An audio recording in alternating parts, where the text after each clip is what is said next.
He was a titan of industry, a man whose name was synonymous with power. After a bitter divorce, billionaire CEO Callum Donovan decided to stage the ultimate revenge.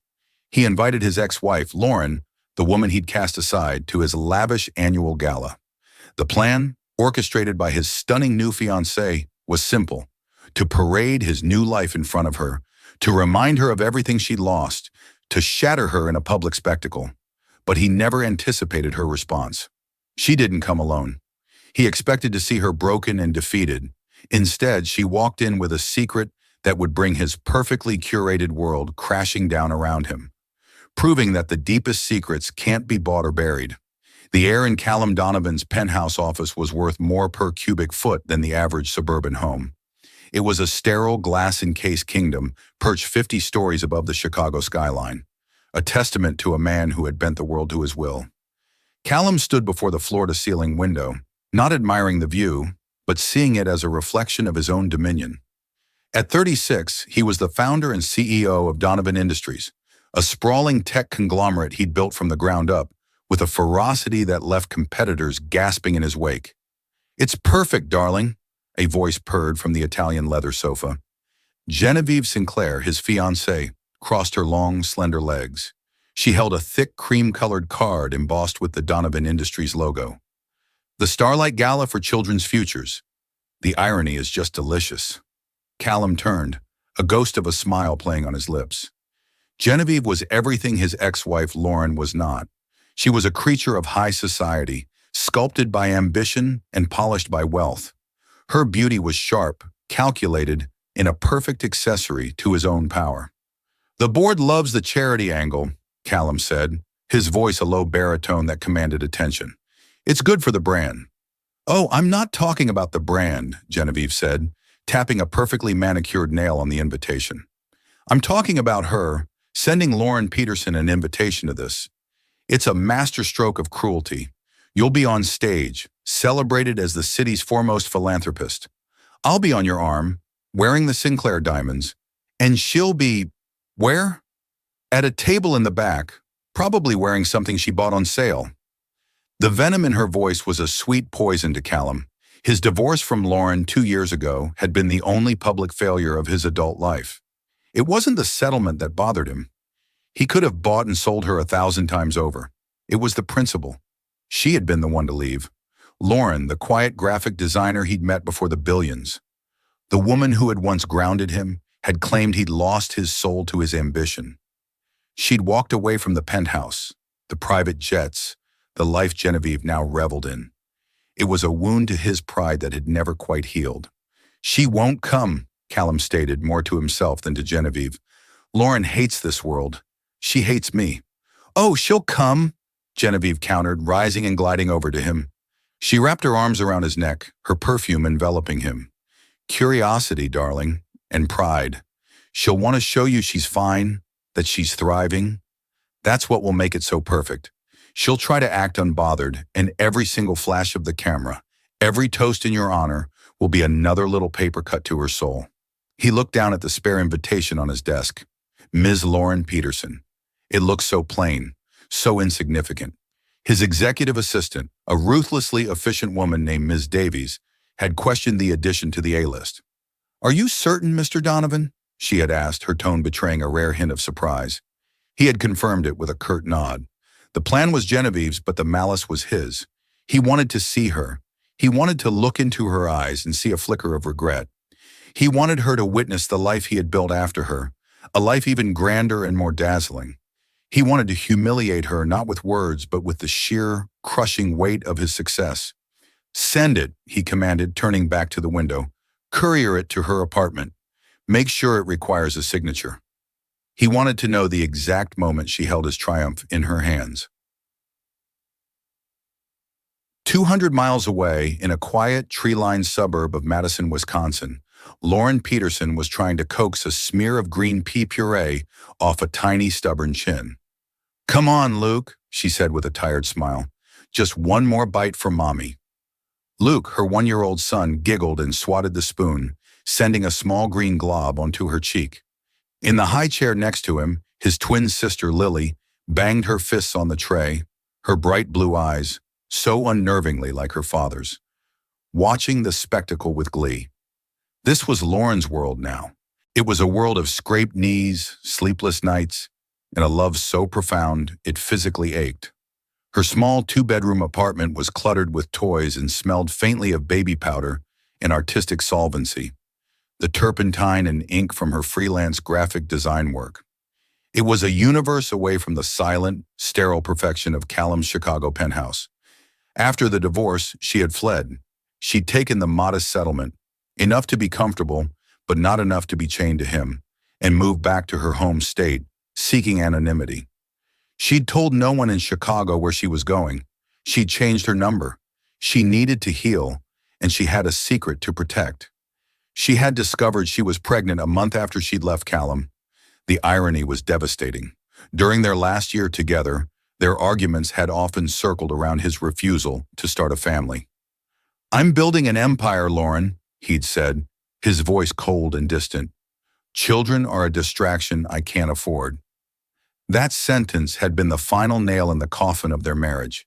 She knew then that the man she had married was gone, replaced by a CEO. So she kept the pregnancy to herself. It was her choice, her joy, and her burden. Telling Callum would have meant a war. He would have seen the children as assets, as heirs, as another part of his legacy to control. She wanted to give them a life, not a line of succession. The doorbell chimed, a sharp interruption to their messy dinner routine. Wiping her cheek, Lauren went to the door, her heart giving a little lurch of anxiety. She rarely had unexpected visitors. A courier stood on her doorstep, holding a digital scanner and a sleek, cream-colored envelope. "Signature for Lauren Peterson?" he asked. Confused, she signed and took the envelope. It felt heavy, important. Back inside, with the twins babbling in the background, she slid it open. The Donovan Industries logo made her breath catch in her throat. "Mr. Callum Donovan and Ms. Genevieve Sinclair request the pleasure of your company at the Starlight Gala for Children's Futures." She read it once, then twice. A bitter laugh escaped her lips. A gala for children. The hypocrisy was so thick she could taste it. It was a joke, a cruel, twisted joke designed to hurt her. Her first instinct was to tear it to shreds and throw it in the trash with the dirty diapers. She sank onto her sofa, the thick cardstock feeling cold in her hands. She could picture the scene perfectly. The glittering ballroom of the Drake Hotel, the clinking of champagne glasses, the fawning sycophants. Callum, looking impossibly handsome and powerful in his custom tuxedo. And his new fiancée, a woman she'd only seen in tabloids, draped on his arm. They wanted her there as a ghost at their feast, a living reminder of Callum's past that he had successfully conquered. That evening, after putting the twins to bed, she called her best friend Rebecca Walsh, a sharp-witted lawyer she'd known since college. "You will not believe what just showed up at my door," Lauren said, her voice tight with a mixture of anger and disbelief. She explained the invitation. "That absolute son of a bitch," Rebecca breathed into the phone, "and the new girlfriend, Genevieve the Vulture Sinclair. Of course, this is her idea. This has her claw marks all over it. I'm throwing it out, obviously," Lauren said. "I'd rather walk barefoot over hot coals." "No," Rebecca said, her voice suddenly firm. "No, you're not. You're going." Lauren was stunned into silence. "What?" "Becca, did you hear what I said? They want to humiliate me. And you're going to let them? By hiding away?" "Lauren, listen to me. Hiding is what he expects. He thinks you're a broken little mouse he can scare back into its hole. You are not broken. You are a mother of 2 beautiful children and a successful business owner. You're a survivor." "I'm a freelance designer who works from her living room, Becca. He's a billionaire." "And what is he a billionaire of? Money? Power? He's bankrupt in every way that actually matters. You have Luke and Lily. You have a life you built yourself, free of him. You don't go there to impress him. You go there to show yourself that he has no more power over you. You walk in there with your head held high, have 1 glass of mediocre champagne, smile politely, and leave. You show him that his new, shiny life doesn't affect you in the slightest. That's the most humiliating thing you could ever do to a man like Callum. Lauren was quiet, staring at the invitation now lying on her coffee table. Rebecca's words sparked something inside her. Not a desire for revenge, but a flicker of defiance. For 2 years, she had lived in the shadow of their breakup. She had defined herself by her escape from him. Maybe it was time to stop running. "I can't get a babysitter on such short notice," she said, her excuse sounding weak even to her own ears. "I'll drive down from Milwaukee. I'll watch them. We'll make a weekend of it." "Please, Lori, do it for you." A new idea, wild and terrifying, began to form in Lauren's mind. It was a gamble so audacious it made her heart pound against her ribs. Rebecca said to go and show him she'd built a new life. Callum and Genevieve wanted her to see what she'd lost. What if she showed them exactly what she had gained? "Okay," Lauren said, her voice barely a whisper, but filled with a sudden, steely resolve. "I'll go, but I'm not coming alone." The week leading up to the gala was a whirlwind of calculated preparation for three very different people. In Chicago, Genevieve Sinclair orchestrated her triumph. Her days were a blur of fittings and appointments. The dress was a custom Oscar de la Renta, a column of shimmering silver fabric that cost more than Lauren's car. The Sinclair diamonds, a family heirloom, were retrieved from a bank vault, their cold fire a promise of the dynasty she was marrying into. She worked with the gala's event planner to ensure the seating chart was a masterpiece of social warfare. Lauren Peterson's name was placed at table 42, in the far corner of the ballroom, nestled between a low-level city official and a dry cleaning magnate who had donated the bare minimum for a seat. It was social Siberia. "She'll have a perfect view of the head table," Genevieve explained to Callum over dinner at a Michelin-starred restaurant. "She'll be able to see everything but won't be able to speak to anyone of consequence. It's poetic." Callum found himself increasingly agitated by Genevieve's glee. A part of him, a part he refused to acknowledge, was uneasy. He'd wanted to wound Lauren's pride, yes, but Genevieve's meticulous, joyous planning felt cruel in a way that pricked at a long-dormant conscience. He remembered a different Lauren, one who cried at sad movies and rescued stray cats. He pushed the memories away. That Lauren was gone. He had a future to secure, and Genevieve was a key part of it. Her social connections and old money name legitimized his new money empire. He focused on his speech. It was about legacy, about building a future for the next generation.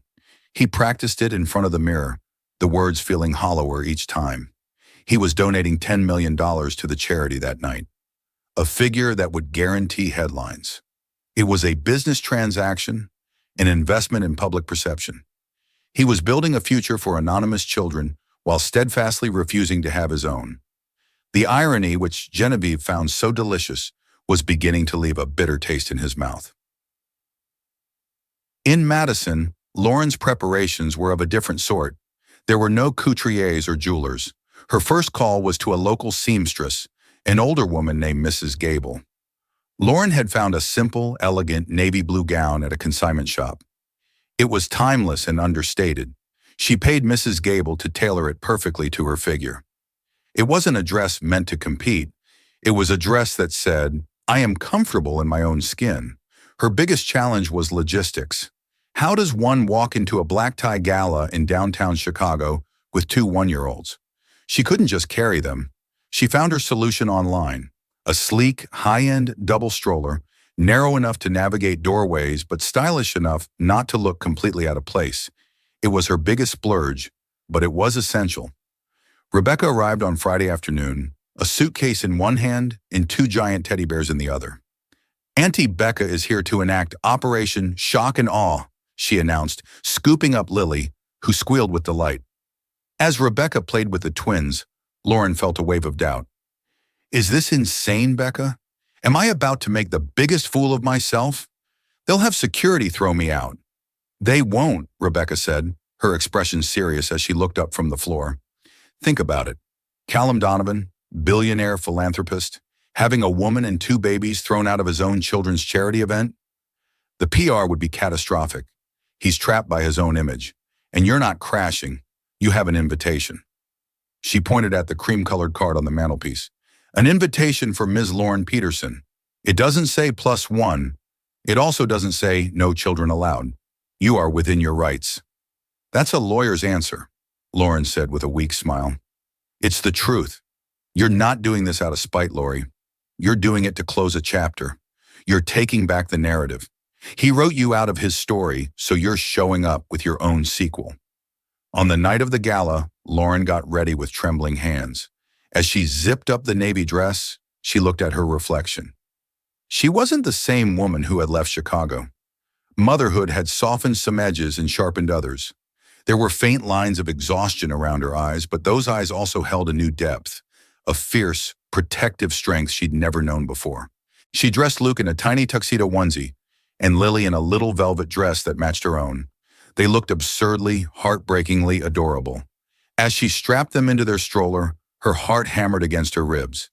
This was it. She drove the 2 hours to Chicago, the twins sleeping soundly in the back.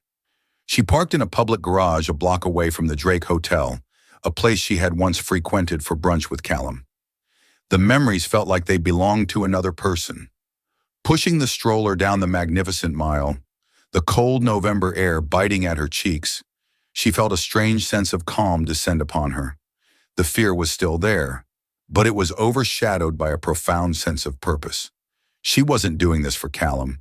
She was doing it for the woman in the mirror, and for the 2 small children breathing softly in front of her. The entrance to the hotel was a swarm of flashing lights and valet drivers. Limousines and black cars disgorged a parade of Chicago's elite. Women in jewels and men in tuxedos swept up the grand staircase, oblivious to the woman in the simple navy dress standing on the sidewalk with a double stroller. Taking a deep breath, she pushed the stroller toward the entrance, her heels clicking softly on the pavement. This was the moment of no return. The doorman, a portly man with a kind face, looked at her, then at the stroller, his brow furrowed in confusion. "Ma'am, the gala entrance is up the stairs." "I know," Lauren said, her voice steady. "Is there a ramp or an elevator for accessibility?" Her use of the word accessibility was a shield. The doorman, trained to accommodate, immediately changed his demeanor. "Of course, ma'am. Right this way." He led her to a side entrance and a service elevator that opened right into the grand foyer, bypassing the main staircase. When the doors slid open, she was there. The air was thick with perfume and the buzz of 100 conversations. A string quartet was playing Vivaldi, and across the marble floor, standing near the entrance to the ballroom, was Callum. He was laughing at something a portly man with a cigar was saying. Genevieve was at his side, a vision in silver, her hand possessively on his arm. He looked like a king in his court. Lauren pushed the stroller forward. People began to turn. The sight was so incongruous, a woman alone pushing a double stroller through a sea of couture and champagne, that it created a ripple of silence that spread outwards. A woman in a red dress gasped. A man lowered his champagne flute. The chatter began to die down. Callum sensed the shift in the room's atmosphere. He turned his head, a slightly annoyed expression on his face, wondering what had interrupted the flow of his evening. His eyes scanned the crowd and then they landed on Lauren. For a moment there was just confusion. He recognized her instantly despite the 2 years. She looked different, but the same. The simple dress, the way she held her head. But then his gaze dropped. It dropped from her face to what was in front of her, to the stroller, to the 2 small, perfectly formed children sitting inside it. He saw Lily first, her dark blue eyes a mirror of his own, staring back at him with placid curiosity. Then he saw Luke, who had a tuft of dark brown hair that curled at the forehead exactly the way Callum's did as a boy. The world around Callum Donovan went silent. The music, the laughter, the clinking glasses, it all faded into a dull, distant roar. His own breath caught in his chest. His smile froze, then collapsed. The color drained from his face, leaving behind a mask of pure, unadulterated shock. Genevieve, noticing his change, followed his line of sight. Her perfectly painted smile faltered, replaced by a sneer of disbelief, which quickly curdled into incandescent rage. "What is she doing here?" she hissed, her voice low and sharp. But Callum didn't hear her. He couldn't hear anything. He was locked in a silent, deafening tableau with the woman he thought he had erased from his life. The woman he had invited to humiliate, and she had come with twins. and she had left him utterly, completely speechless. The silence in the grand foyer lasted only a few seconds, but for Callum, it stretched into an eternity. In that compressed time, his mind raced, trying to process the impossible sight before him. Twins, Lauren, twins. The words were a frantic, nonsensical loop. His meticulously constructed world, a fortress of power and control, had just been breached by a double stroller. Lauren met his gaze across the marble floor. There was no malice in her eyes, no triumph, just a quiet, unyielding resolve. She had delivered her message without saying a word. The spell was broken by Genevieve. "Security!" she snapped, her voice high and shrill, drawing the attention of everyone who hadn't already been staring. "Get her out of here! She's crashing!" Two burly security guards in black suits started to move towards Lauren, but Callum, jolted out of his stupor by Genevieve's screech, raised a hand. "Stop!" he commanded. His voice was hoarse, unfamiliar to his own ears. The guards froze, confused. All eyes were now on Callum. He was the epicenter of a drama far more compelling than any charity auction. He took a hesitant step forward, then another. He felt like he was walking through water. Each step was a monumental effort. As he approached, the details of the children came into sharp, painful focus. The boy, Luke, had the distinct shape of his jaw. The girl, Lily, had a small mole just above her lip, the same mole his own mother had. It was an insignificant detail, a secret piece of genetic trivia, but it hit him with the force of a physical blow. There was no doubt. There was no possibility of a mistake. They were his. "Lauren," he breathed, his voice barely audible. "What is this?" "This is my life, Callum," she said softly, her hands resting protectively on the stroller's handlebar. "This is Luke, and this is Lily." Genevieve had followed him, her face a mask of fury. "Don't you dare talk to her, Callum. She's making a scene. This is a pathetic, desperate cry for attention." She turned her venom on Lauren. "You are pathetic. Did you really think you could show up here with these? And what? He'd take you back? You are nothing but a gold-digging parasite." The accusation, so loud and public, caused a fresh wave of murmurs to sweep through the crowd. But it had the opposite effect Genevieve intended. Her raw, undisguised cruelty made her look shrill and panicked, while Lauren, standing quietly with her children, appeared composed and dignified. Before Lauren could respond, a new player entered the scene. Nathaniel Shaw, CEO of rival tech firm Nexus Corp and Callum's chief nemesis, had been watching from the edge of the crowd with a predatory stillness. He was a silver-haired, impeccably dressed man, known for his ruthless business tactics and his uncanny ability to exploit his opponent's weaknesses. And Callum had just revealed a weakness the size of a crater. Nathaniel strode forward, a look of faux concern on his face. "Is everything all right here, Callum? Seems to be a bit of a commotion." He glanced at Lauren, then did a theatrical double-take at the twins. "Well, hello there," he said, his voice smooth as silk. He extended a hand to Lauren. "Nathaniel Shaw, I don't believe we've had the pleasure." Lauren, caught off guard, shook his hand. "Lauren Peterson." "Peterson?" Nathaniel mused, his eyes twinkling with mischief as he looked at Callum. "Any relation?" Callum felt a surge of possessive rage, a feeling so primal it shocked him. This was his crisis, his family, his humiliation. And Shaw was circling like a shark that smelled blood. "Stay out of this, Shaw," Callum growled. "I'm merely trying to be a gentleman," Shaw said, his smile widening. He then turned his full attention back to Lauren. "You know, Miss Peterson, I've always admired artistry and courage. I'm looking for a lead designer for our new branding initiative, someone with a fresh perspective. Perhaps you'd be interested in discussing it sometime?" He smoothly produced a business card and offered it to her. It was a power play of breathtaking audacity. In front of everyone, Nathaniel Shaw was not only acknowledging Lauren, but offering her a prestigious job at his rival company. He was legitimizing her, elevating her, and twisting the knife in Callum's side all at once. Lauren, seeing the move for what it was, hesitated for only a second before taking the card. "Thank you, Mr. Shaw.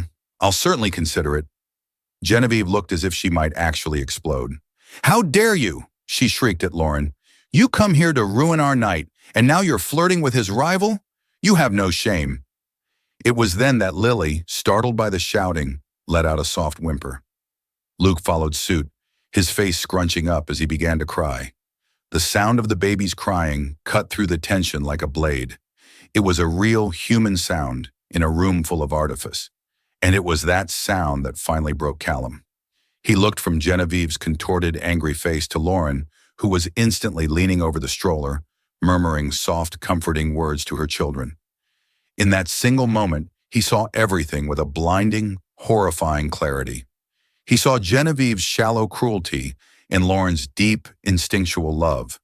He saw the life of glittering emptiness he had chosen and the life of profound meaning he had thrown away. The humiliation he had planned for Lauren had boomeranged and struck him with a force he could never have imagined. He wasn't just embarrassed, he was annihilated. "Enough," he said, his voice filled with a weary authority that silenced the room again. He looked at Genevieve. "Stop talking, now." He then looked at Lauren, his eyes pleading. "We can't do this here." He turned to his assistant, Ms. Davies, who had appeared at his elbow, her face a perfect, professional blank. "Get my car, the private entrance, and clear a path." He looked back at Lauren. "Please, come with me. We'll go to my office. We need to talk." Lauren looked at her crying children, then at the sea of gawking faces, and finally at Callum. His arrogance was gone, replaced by a raw, desperate vulnerability she had never seen before. This wasn't about winning or losing anymore. This was about the two innocent lives caught in the middle. She gave a single reluctant nod.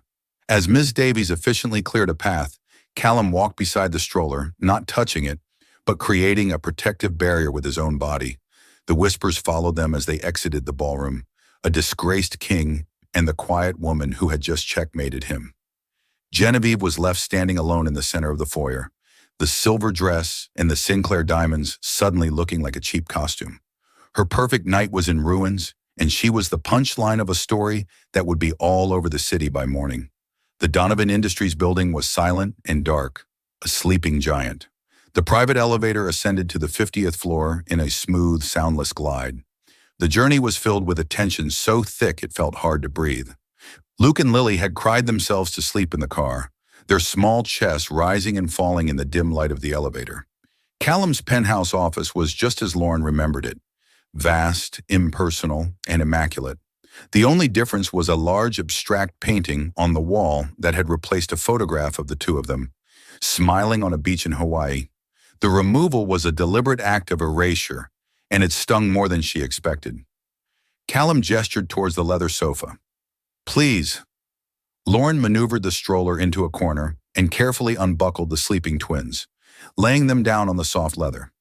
She covered them with a cashmere throw blanket that was draped over the back of the sofa. The domestic act felt surreal in this temple of corporate power. Callum stood by the window, his back to her, staring out at the city lights. He looked utterly lost. The confident, ruthless CEO had vanished, replaced by a man drowning in the wreckage of his own making. "They're 1 year old," Lauren said softly, breaking the silence. "Their birthday was last month." He flinched as if she'd struck him. He did the math in his head. 1 year. That meant she was already pregnant when she left. He turned around slowly, his face etched with a pain and confusion that seemed to age him a decade. "Why, Lauren?" he asked, his voice cracking. "Why didn't you tell me? All this time. A year. You had my children and you never told me." The question ignited a spark of anger in Lauren. The hurt she had suppressed for 2 years bubbled to the surface. "Why? You want to know why, Callum? Should I have called you after our last conversation? The one where you told me that children were a distraction you couldn't afford? The one where you made it explicitly clear that a family was an obstacle to your empire?"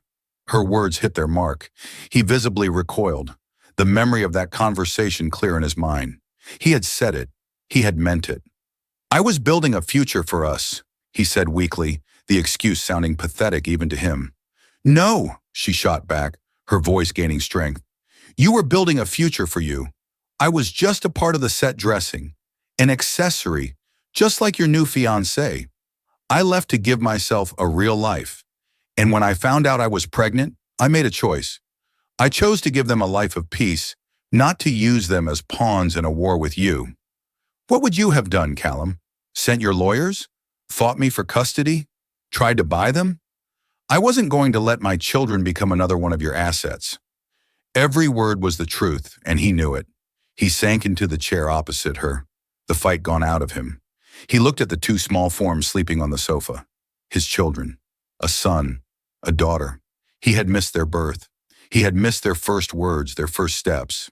He had missed an entire year of their lives, a year he could never get back, all because of his own blind, selfish ambition. The gala, the plan to humiliate her. It all seemed so petty and childish now. He hadn't just lost a wife. He had unknowingly abandoned his own children. His phone buzzed violently on the desk. The screen lit up. Genevieve. He ignored it. It buzzed again. And again. Finally, he picked it up and silenced it without looking. I didn't come here tonight for this, Callum, Lauren said, her voice softening. The anger was fading, replaced by a deep, weary sadness. I didn't come for a scene or for money.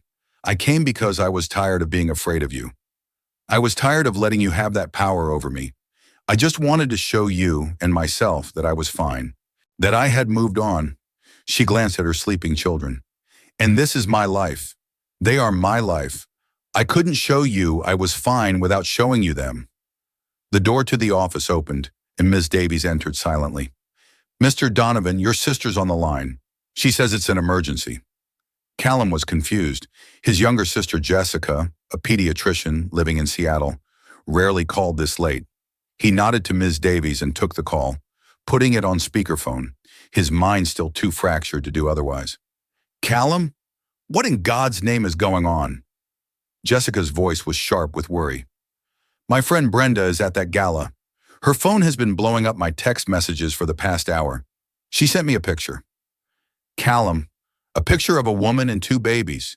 She said Genevieve had a meltdown and that you left with this woman. Is it Lauren? Callum couldn't speak. He just looked at Lauren, whose face was pale. Oh my God, it is, Jessica said, her voice dropping to a whisper. Callum, Brenda said the children, they look. Callum, are they yours? The silence stretched.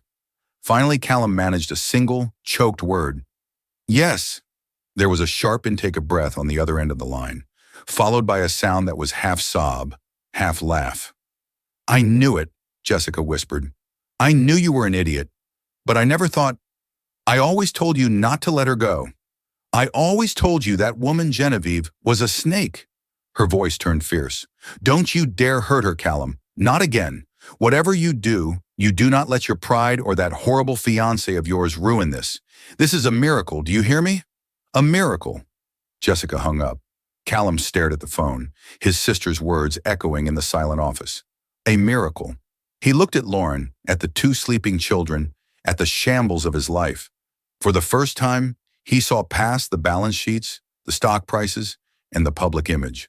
He saw the gaping hole at the center of his own existence. He had spent years building an empire of glass and steel, only to realize he was living in an empty castle. Meanwhile, a new face from Lauren's new life was about to enter the picture. Back in Madison, Rebecca was growing worried. It was past midnight, and she hadn't heard from Lauren. She sent a text, then another. No reply. Finally, she made a call she had been hesitant to make. She called Dr. Owen Matthews. Lauren had met Owen, a kind and handsome pediatrician, a few months ago at a local park. They had struck up an easy friendship, bonding over their shared love for children. Owen was patient, warm, and attentive, everything Callum was not. He'd asked her out to dinner a few times, but Lauren, still guarded, had always politely declined. But she had given him her number, and he had become a quiet, supportive presence in her life. Dr. Matthews, Owen, sorry to call so late, Rebecca said, unable to hide the anxiety in her voice. It's Rebecca Walsh, Lauren Peterson's friend. I'm worried. She went to Chicago for an event, and she's not answering her phone. I know it's a long shot, but she mentioned you once worked at Northwestern Memorial. Do you have any contacts in Chicago? I just have a bad feeling. Owen, a man of action, was instantly alert. Don't worry, Rebecca. I'll make some calls. I'm sure she's fine, but I'll see what I can find out. Keep me posted if you hear from her.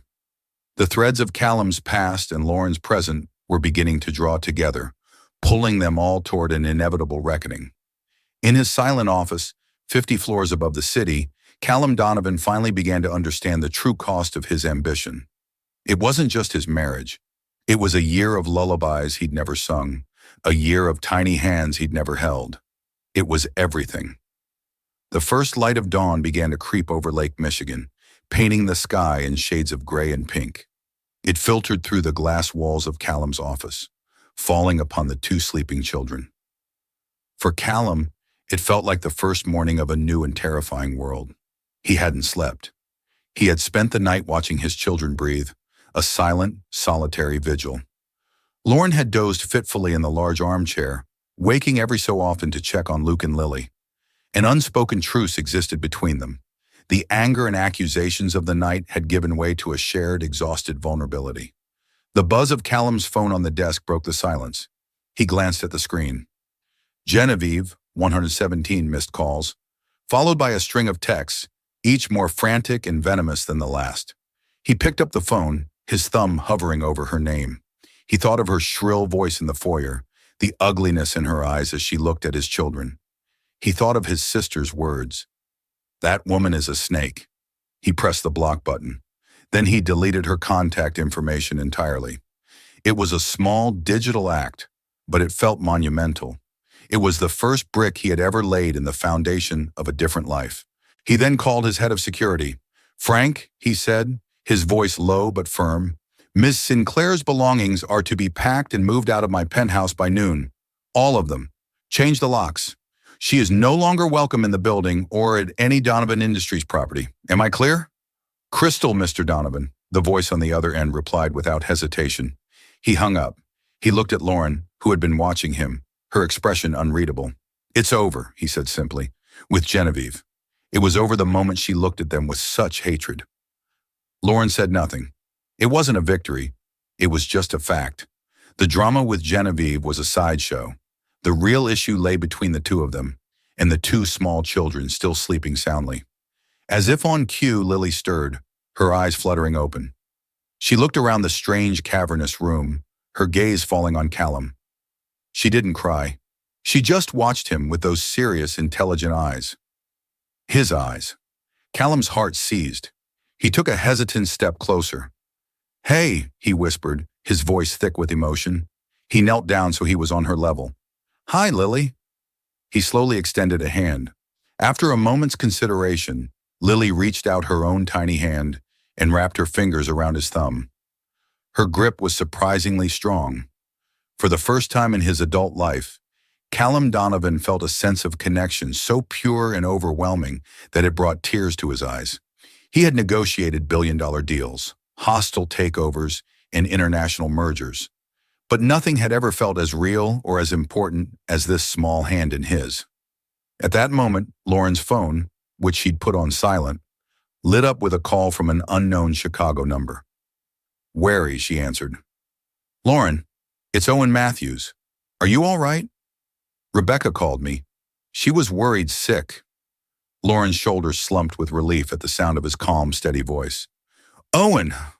Oh my God, I'm so sorry. My phone died earlier, and a lot has happened." "I'm in Chicago," he said. "I drove down this morning. I was worried. When Rebecca told me the hotel, I had a bad feeling. Where are you? Are you and the children safe?"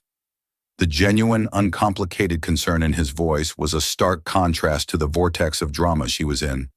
I'm at the Donovan Industries building," she said, her voice dropping. There was a pause on the other end. "Okay," Owen said, his tone professional and reassuring. "I'm 20 minutes away. Do you need me to come and get you? Just say the word." Callum, who had overheard the conversation, felt a sharp, unfamiliar pang of jealousy. Who was Owen? Why was he driving to Chicago for her? He realized with a jolt that Lauren had a life, a real life with friends and other men who cared for her. He had no claim on her. He had forfeited that right 2 years ago. "Thank you, Owen. That means a lot," Lauren said. "Can I call you back in a little bit? We're about to leave." She ended the call, her mind reeling. Callum stood up, the spell of the moment with Lily broken. "Who was that?" he asked, unable to keep the edge out of his voice. "A friend," Lauren said simply, her expression guarded. She began gathering their things, her movements efficient and purposeful. It was time to go. "Lauren, wait," Callum said, desperation creeping into his voice. "Don't leave. Not like this. I know, I have no right to ask you for anything. I've been a fool, an arrogant, blind fool. I threw away the most important thing in my life for what? For buildings and stock prices." He gestured around the opulent office. "None of this matters. I see that now. I know I can't undo the past year. I can't get back the time I've lost with them, but please let me try to be a part of their future. Let me be their father." His plea was raw and stripped of all artifice. It was the most honest thing she had ever heard him say. "Being a father isn't a title you claim, Callum," she said softly, but her voice was firm. "It's something you earn, day by day. It's about being there for the fevers, the scraped knees, the bedtime stories. It's not about trust funds and board seats. I don't know if you're capable of that." "Let me prove it," he begged. "I'll do anything. I'll sell the company. I'll move to Madison. I don't care. I just want to know my children." Luke had woken up now and was sitting up, rubbing his eyes. Callum looked from Lily's face to Luke's, seeing his legacy not in the skyline outside his window, but in these two perfect, tiny human beings. Lauren saw the genuine transformation in his eyes. The ruthless CEO was gone, replaced by a man terrified of losing something he had only just found. She knew this road would be long and complicated. Trust would have to be rebuilt from the ground up. But her children deserved to know their father, provided he could become the man they deserved. "Okay, Callum," she said, her voice wavering slightly. We can talk. We can figure out a plan. For them." A wave of relief so profound washed over Callum that his knees felt weak. It wasn't forgiveness. It wasn't a reunion. It was a beginning, a chance, and it was more than he deserved. He helped her with the stroller, his movements clumsy and uncertain. As they walked to the elevator, he didn't walk ahead of her, as he always used to. He walked beside her. It was a small change, but it was everything. The story of the gala, of course, became the stuff of legend in Chicago's elite circles. Genevieve Sinclair disappeared from the social scene, her reputation in tatters. Nathaniel Shaw sent Lauren a handsome offer, which she politely declined, along with a note that simply said, "Well played." Callum Donovan began to change. He started leaving the office at 5. He bought a house in Madison, a modest one by his standards, just 2 blocks from Lauren's apartment. He showed up, not with gifts, but with his time. He learned how to change a diaper, how to make pancakes in the shape of dinosaurs, how to patiently listen to a story babbled in a language only a 1-year-old understands. Lauren did not fall back into his arms. She went on a date with Owen Matthews, and then another. She was building her own life, and she would not give up her independence easily. But she allowed Callum into their children's lives, watching him, testing him, and seeing the slow, arduous, but sincere transformation of a man learning that true wealth isn't measured in dollars, but in moments. The future was unwritten. It was not a fairy tale ending, but something far more real and more precious. It was a story of redemption, of second chances, and of a millionaire CEO who invited his ex-wife to humiliate her, only to find that she had brought with her the 2 small miracles that would end up saving him from himself. And that is where our story pauses for now, not with a perfect storybook ending, but with a new beginning that is infinitely more complex and authentic. This journey was never just about sweet revenge. It's a profound lesson about redemption, second chances, and the true definition of the word wealth. Callum Donovan, a king who reigned from the pinnacle of his success, had to learn the costly lesson that his entire empire was nothing more than an empty castle. He had gained the world but lost the only thing that truly mattered. Now he is just beginning his thorny journey of redemption, not with money or power, but with the smallest of actions, learning to change a diaper, learning patience, learning how to be a father. As for Lauren, she didn't walk into that gala seeking vengeance.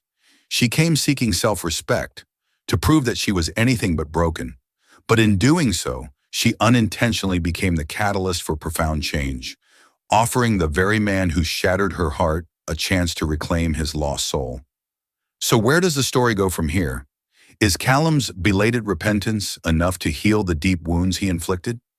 Should Lauren give Callum, the father of her children, a chance to rebuild their family? Or should she choose a peaceful new beginning with the kind Dr. Owen? If you were in Lauren's shoes, what would your heart tell you to do? Share your thoughts and perspectives in the comments below.